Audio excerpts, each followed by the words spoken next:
Jaipal Shastri Sanskrit channel में आप सभी का हार्दिक अभिनंदन है, स्वागत है।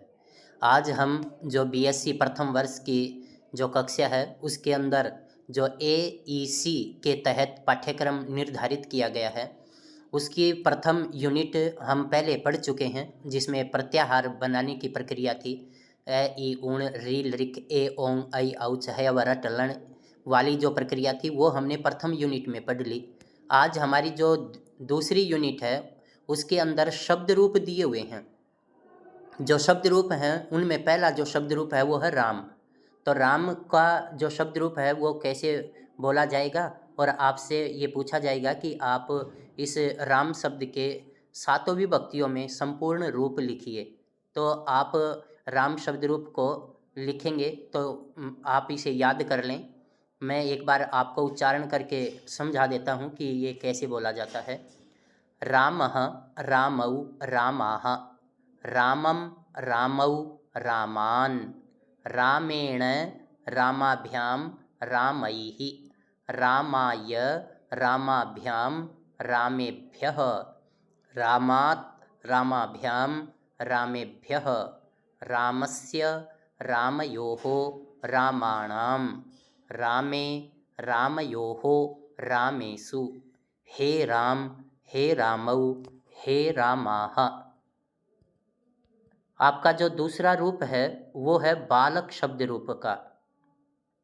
तो जो आपका बालक शब्द रूप है वो देखिए, अकारांत पुल्लिंग शब्द है बालक। तो इसका रूप देखिए, प्रथमा विभक्ति है बालकः बालकौ बालकाः, बालकं बालकौ बालकान्, बालकेन बालकाभ्यां बालकैः, बालकाय बालकाभ्यां बालकेभ्यः, बालकात्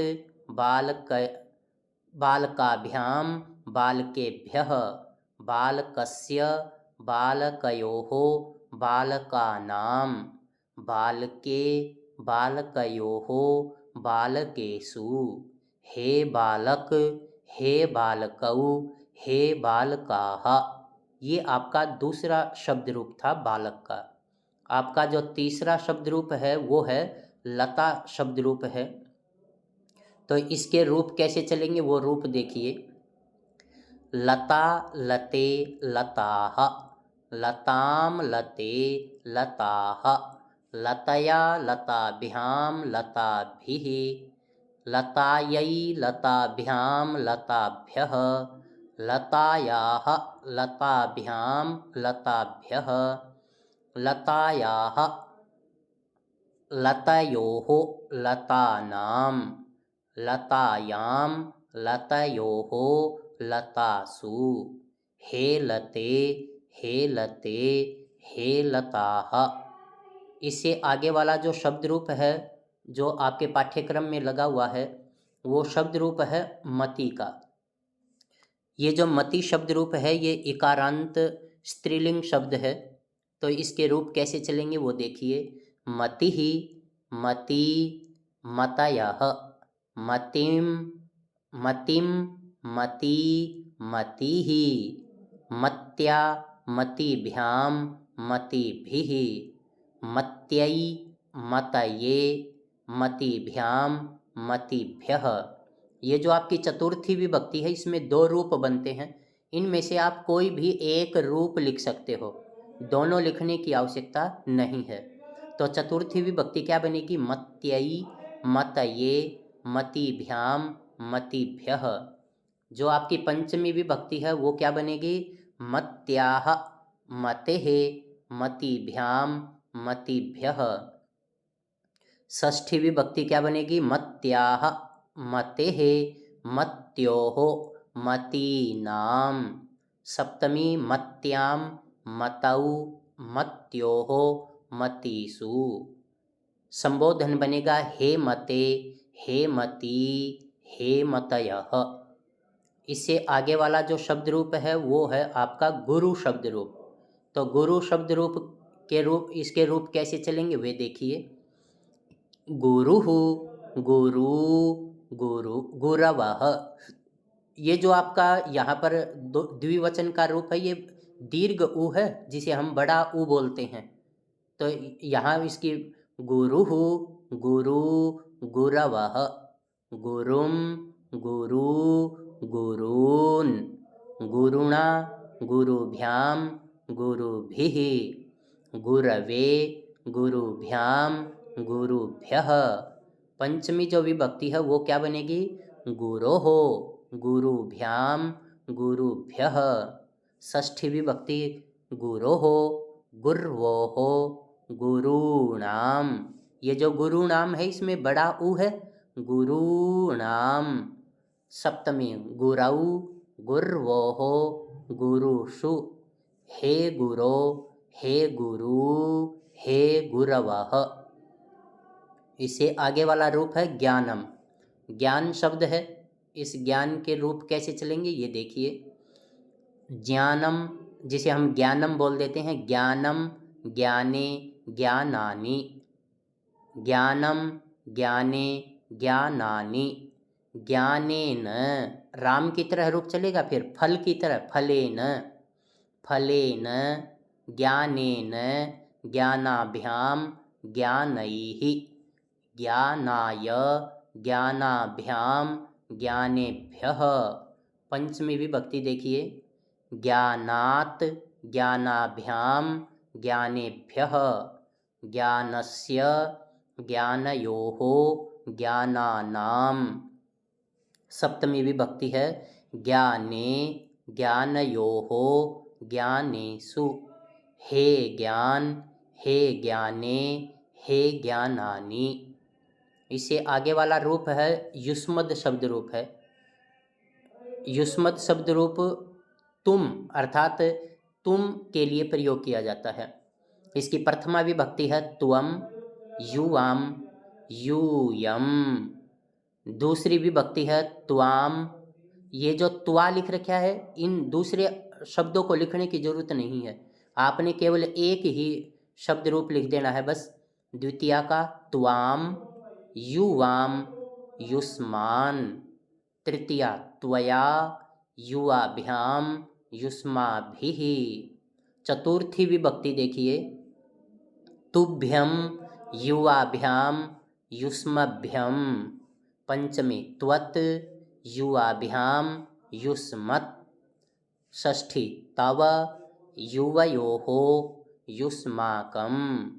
सप्तमी त्वयि युवयोः युष्मासु। अस्मद शब्द रूप है, जो अस्मद है वो मैं अर्थात मेरे लिए। अहम आवाम वयम। द्वितीय विभक्ति माम आवाम अस्मान। इसके अंदर जो मा नौ न है, इनके लिखने की आवश्यकता नहीं है, आप केवल एक ही रूप लिख दें बस, माम आवाम अस्मान। तृतीय विभक्ति मया आवाभ्याम अस्माभिः। चतुर्थी विभक्ति देखिए, मह्यम आवाभ्याम अस्मभ्यम। पंचमी मत आवाभ्याम अस्मत्। षष्ठी मम, मैं पूरे हैं दोनों के दोनों, मम आवयोः अस्माकं। सप्तमी मयि आवयोः अस्मासु। तो ये जो थी यूनिट, ये आपकी दूसरी यूनिट थी। तो इसके बाद आपकी जो यूनिट है वो आपके शब्द रूप हैं। तो ये तो आपने शब्द रूप देख लिए। उसके बाद आपके जो धातु हैं वो जैसे पठ लिख हस, वो वाली धातुएं हैं आपकी। तो उनमें आपने क्या करना है, भू जैसे आपकी यूनिट 1 में जो है राम बालक लता मति ही गुरु ज्ञान अस्मद युष्मद, बस ये याद कर लें आप। और जो दूसरी यूनिट है, ये तीसरी जो यूनिट है उसमें भू पठ लिख चल पा अस, इनके पांचों लकारों के रूप याद कर लेना। उसके बाद आपकी जो चतुर्थ यूनिट है उसके अंदर आपने एक कोई शब्द देगा और उसके ऊपर आपने 6 वाक्य बना करके लिखने हैं। जैसे विद्या, सत्यम, परोपकारः, आदर्श गुरुः, छात्राणाम कर्तव्यम। तो अब हम यहाँ पर उन्हीं में से ये देख रहे हैं कि जैसे आपका पहला जो है वो है विद्या। तो विद्या का आपको पेपर में दे देगा कि विद्या जो एक शीर्षक है उसके ऊपर आप 5 वाक्य लिखिए। तो पहला वाक्य देखिए, विद्या ददाति विनयम, विद्या गुरूणाम गुरुः, विद्यावान मानवः लोके सुशोभते। विद्या हमें विनय देती है, विद्या गुरुओं की भी गुरु है, और विद्या से युक्त मनुष्य या मानव संसार में सुशोभित होता है। विद्या मानवस्य श्रेष्ठम रूपम अस्ति, विद्या मानव का श्रेष्ठ रूप है। विद्या मानवस्य बुद्धेः विकासम करोति, विद्या मानव की बुद्धि का विकास करता है। विद्या सर्वत्र पूज्यते, विद्या सब जगह पूजी जाती है। अर्थात जो विद्या से हीन है उसकी कहीं पर भी पूजा नहीं होती, तो किसकी पूजा होती है? विद्या की। तो जो दूसरा आपका शीर्षक है वो है सत्यम। तो सत्यम के ऊपर देखिए, सत्यम विजयते सदा, जो सत्य है वो हमेशा विजय को प्राप्त करता है। सत्यम कदापि पराजितो न भवति, सत्य कभी भी पराजित नहीं होता। सत्यम सर्वत्र मन्यते, सत्य को सब जगह माना जाता है। सत्यम विना कार्यम न चलति, सत्य के बिना कार्य नहीं चलता। सत्यम तैलवत्, तैलवत् स्वमेव ऊपरी आगच्छति, जो सत्य है जिस प्रकार पानी के ऊपर तेल अपने आप ऊपर आ जाता है, उसी प्रकार सत्य भी तेल के समान ऊपर आ जाता है, उसे कोई छुपा नहीं सकता। जो 3 का है वो है आपका परोपकार। तो परोपकार के विषय में क्या है ये देखिए, मनुष्य परोपकारम विना न तिष्ठति। मनुष्य, इसके विसर्ग लगा लेंगे, यहाँ पर विसर्ग लगेंगे, मनुष्य ये विसर्ग लगेंगे इसके। मनुष्य परोपकारम विना न तिष्ठति, परोपकारेण मानवः शोभते, परोपकार से ही मनुष्य सुशोभित होता है। जीवः सजीवः स्थावरः च सर्वे परोपकारं कुर्वन्ति, जीव हो, सजीव हो, स्थावर जैसे वृक्ष आदि, ये सारे के सारे परोपकार करते हैं। वृक्षाः अपि फलं दत्वा परोपकारं कुर्वन्ति, वृक्ष भी फल देकर परोपकार करते हैं। अस्माभिः सर्वैः परोपकारः कर्तव्यः, हम सब के द्वारा परोपकार किया जाना चाहिए। आपका जो 4 का है वो है आदर्श गुरु। तो आदर्श गुरु क्या है? आदर्श गुरु सदा छात्राणाम हितम करोति, आदर्श गुरु हमेशा छात्रों का हित करता है। आदर्श गुरु सदैव सदाचारी भवति, आदर्श गुरु हमेशा सदाचारी होता है। आदर्श गुरु समयस्य पालनम करोति, आदर्श गुरु हमेशा समय का पालन करता है।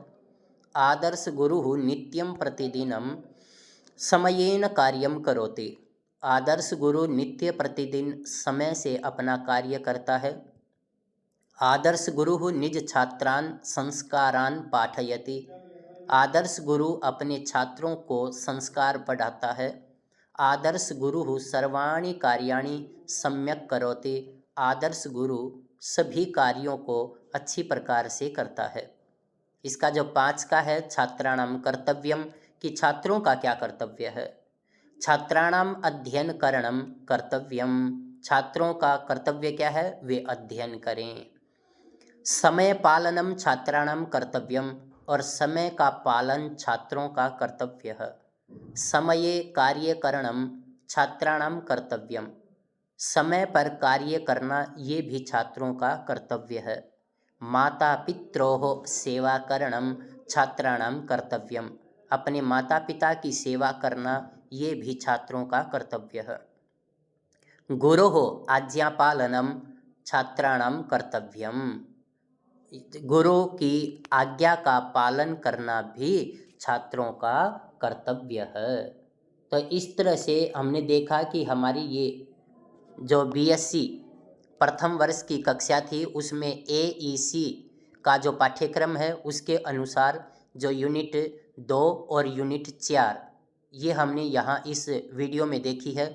अब हम यूनिट जो 3 है उसकी भी एक जो वीडियो है वो आपको उपलब्ध कराने का प्रयास करेंगे, इसलिए आप हमारे इस चैनल को लाइक, शेयर और सब्सक्राइब ज़रूर करें। आप सभी का बहुत बहुत धन्यवाद।